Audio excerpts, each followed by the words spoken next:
Okay, good morning everyone. It's always relaxing depending on where I am. And happy new month to you all. So, prior to the class we had on Sunday, I were not able to complete it. We'll be completing part of it today. Because of the task you were given, most of the tasks requires the classes has to be completed, else you will not be able to do them. So, in our last class, we talked about XLOOKUP, how to use XLOOKUP, and also the if nested if function.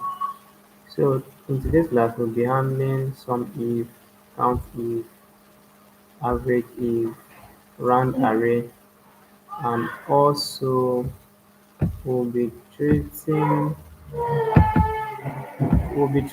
the pivot tables and a little bit of introduction to power pivot. So without wasting much of your time, we'll be going straight to our business today. Now from our slide, you'll be able to handle some of this. And we've also introduced charts, how to use charts for visualization. So today will be, so this is the data set we are going to be using. Now, okay, sorry, I don't think I'm sharing my screen. So I will be sharing my screen. Now, this is the last phase of the free classes. Subsequent procedures will be sent in the group after this tutorial. Now, for our classes today, we'll be using this data set, which is what we used on Sunday to move over to pivot tables, which we'll be using, but we show you how to use calculated fields on pivot table.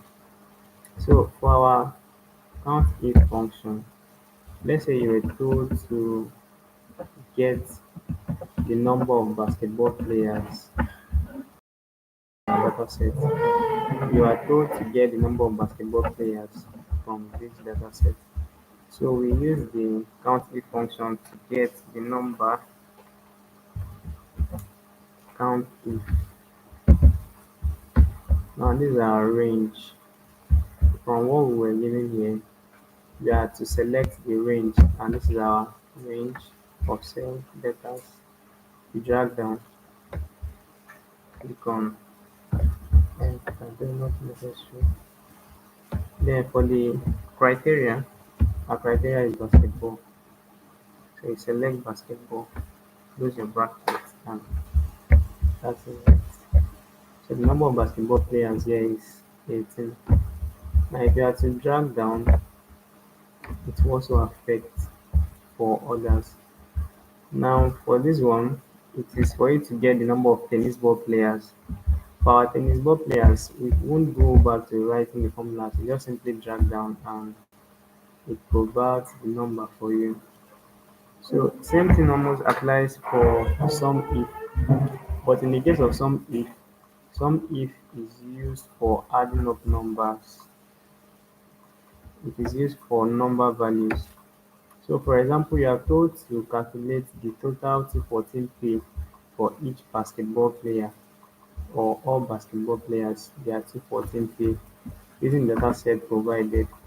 This is the formula you use for it.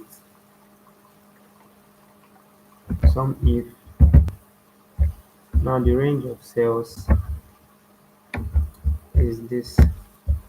You drag down and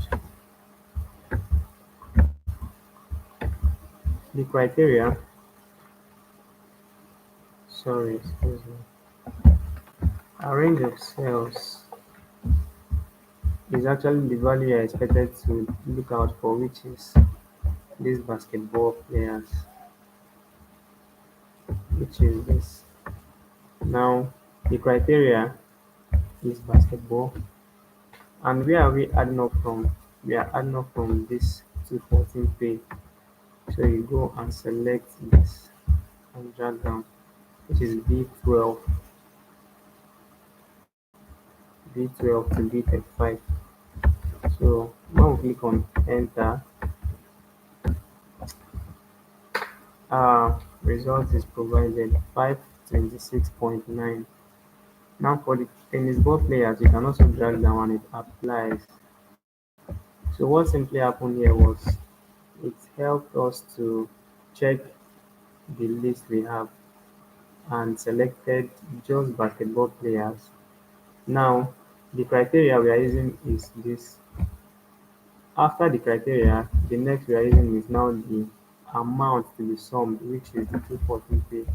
So it adds up the amount for us. Now for the average if, in our previous class we spoke about average. Average helps you to add numbers together and then divide it by the number of cells. So let's say our number of basketball players are 18.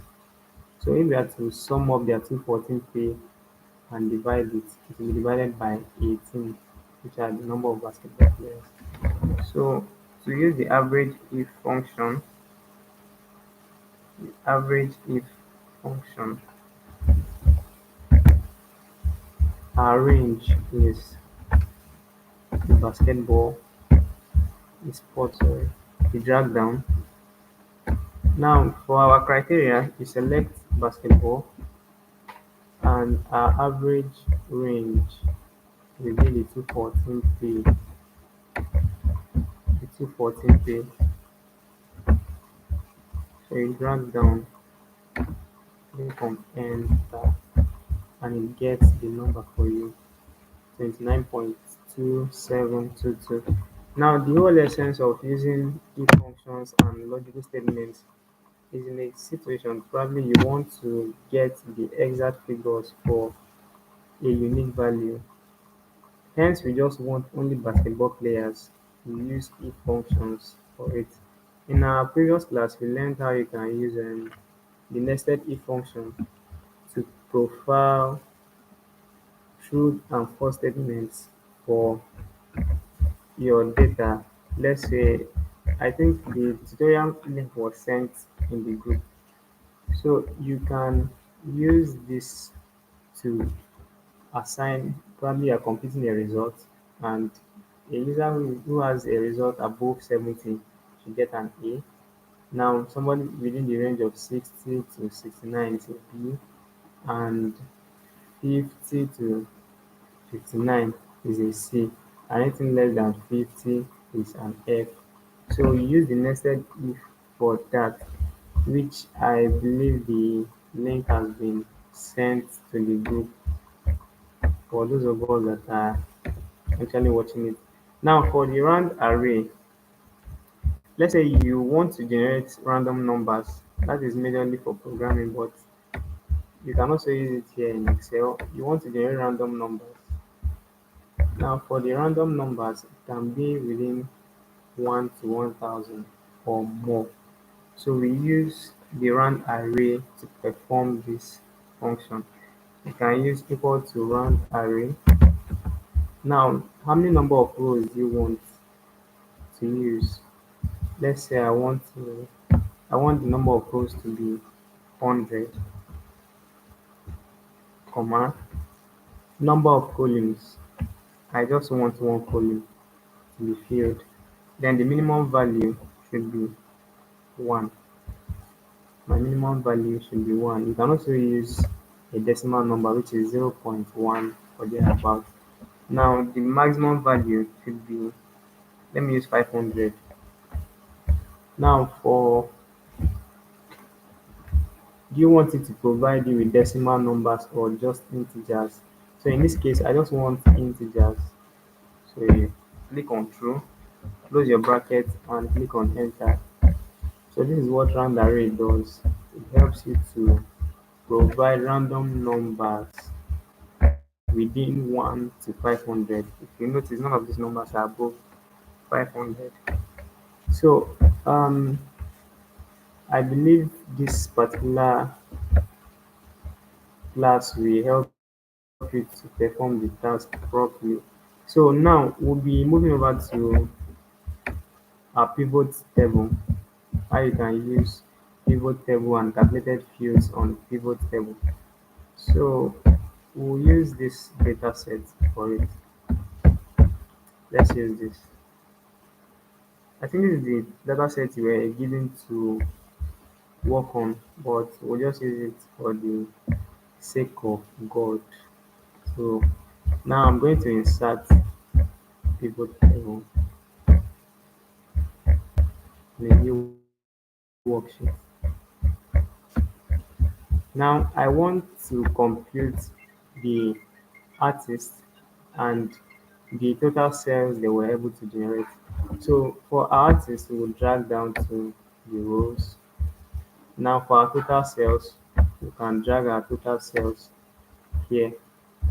Now I want to filter this to top 10. Let's say I want to filter this to top 10, or let's say anyone that is greater than 1 million. That's what we are going to do. I think in the task you were told to work on something like this. So just I just want to be shown the ones that are greater than 1 million. So in this case, you can enter your 1 million here. So I guess literally all these values are okay. Let's adjust on let's increase it a little bit.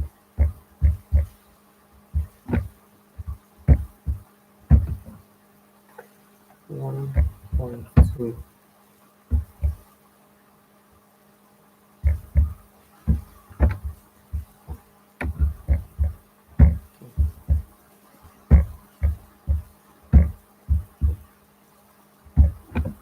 Okay.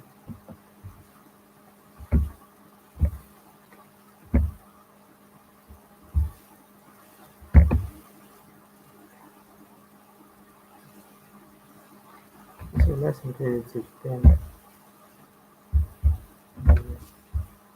Now these are just for those that made up to 10 million. Now we want to use the calculated field to say, okay, if you're able to get up to this amount, you get 5%. That is for those that are paid based on commissions. You are going to be paid 5% of how much you earn. So while on this cell, you click on data for your top ribbon, select data. So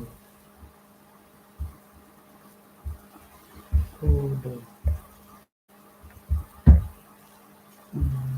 Sorry, you select pivot table and analyze. Click on calculated field. Now for our calculated field, I'm going to name it revenue by 5%. Revenue by 5%. Now it will be equal to which formula do we want to use? We are going to use the total sales multiplied by 5%. Multiplied by 5%. So when you click on OK, it adds up the value for you. Now when you come to your pivot table fields, you will discover that it has been added here on the list, so you can still use it subsequently.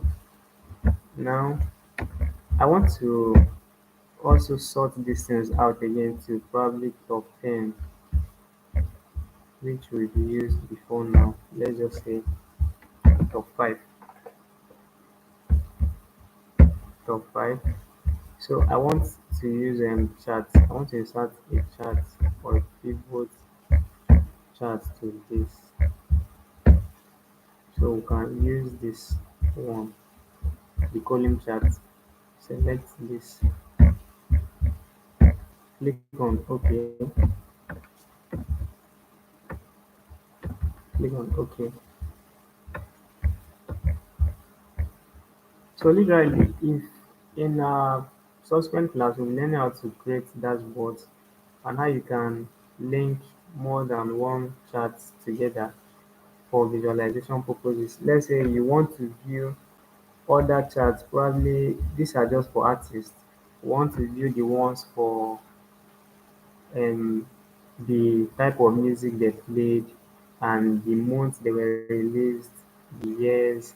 You can use these charts together, then try to visualize it using slicers and timelines. So in this case, you can use this particular tutorial to see how you sort out that task that you're given. Now for our power pivots, this is another thing you can later on we'll show you how to use this power pivot. For our power pivot, you use it for more advanced purposes. Let's say I want to link two data sets together. They have a relationship. Probably on this data set, I have a number of customers. Maybe it is a unique value. Then on this other chart, I still have number of customers also. You can use it to link them together. So this is how we do it. It's just a basic introduction to how the power pivot works. So I'll just select some few data here. Now for you to get a data, you can use a database that is for SQL, and also you can use from other sources. I want to select from my PC, so I will just use an Excel file and I'm asked to browse. So in this case, I'm going to use cookie types.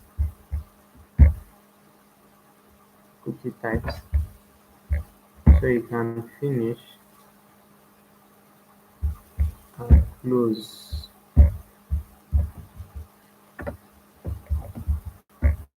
So you can't, sorry, so let's import another data so I can correct the mistake that I just made.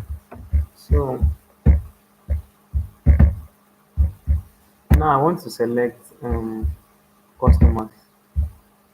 You see this column where you were told to use first row as column headers. You can check this and click on next, then finish.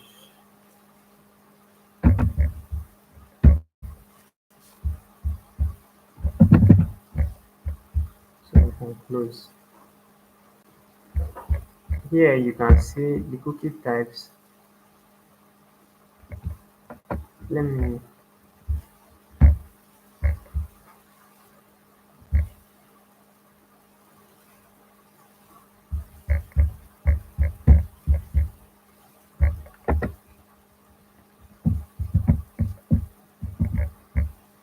okay, let's add another one.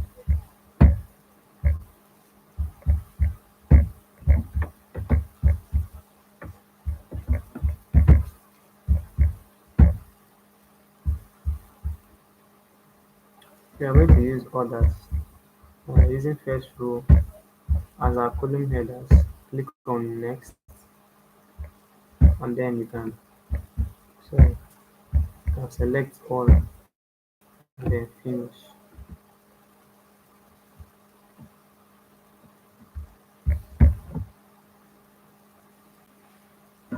So in this case, you can see that in the others we have customer ID, and also on customers we also have the customer ID.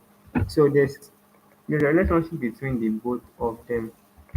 So if you want to connect these two together so that you can work with them, you come to diagram view.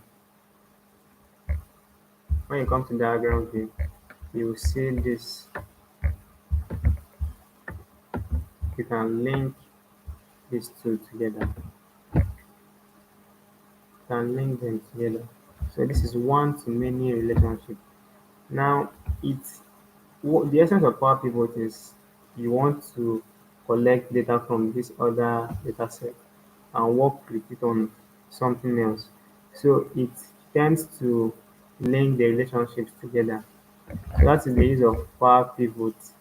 But we won't be going into some of the formulas used in Power Pivot at the moment. I would just suggest you guys work on the task you are given. Then probably if you have any problem or questions, you can drop them in the group or forward it to any of the admins. I really appreciate your time. Thank you all for engaging.